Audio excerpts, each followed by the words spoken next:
ઝાડમાંથી આપણને લાકડું મળે, ઝાડમાં ગુંદર થાય. પછી ઝાડના લાકડામાંથી આપણને શું શું મળે?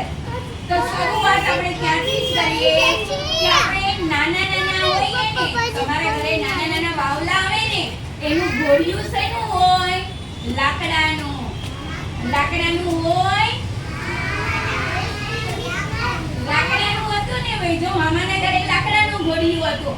પછી ભાઈ તમે ભણવા જાઓ તો તમારી પેન્સિલ શેની હોય? લાકડાની હોય.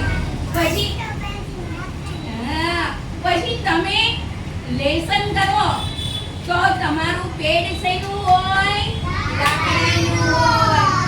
પછી આપણે રમીએ એ બધા રમકડા શેના? જો આ કાંટો શેનો બનેલો છે? લાકડાનો. આ રમકડા શેના બનેલા હોય? લાકડાના. જો ઓલા મિસ જોડે મળતા ઘોડી છે એની ફ્રેમ શેની બનેલી છે? બતાવો. લાકડાની. પછી ભાઈ આવા સાધન હોય જે ખેતી કામમાં, કડિયા કામમાં ઉપયોગ આવે, એના હાથા, આ પાવડાનો હાથો, હથેળીનો હાથો, બધું શેનું બનેલું હોય? પછી ભાઈ તમારા ઘરે ફર્નિચર હશે, જો અહીંયા ટેબલ છે, સોફા સેટ છે, ખુરશી છે, એ બધું ફર્નિચર શેનું બનેલું છે?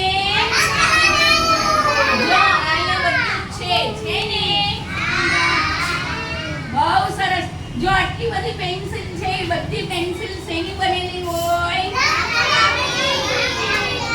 હવે ઝાડમાંથી આપણને બધી જ વસ્તુ ઉપયોગી મળી રહે છે. ઝાડ ન હોય તો આપણને હવાય ન મળે. ઝાડમાંથી આપણને હવા, ઝાડમાંથી આપણને ઓક્સિજન, ઝાડમાંથી આપણને બધું જ અનાજ, કઠોળ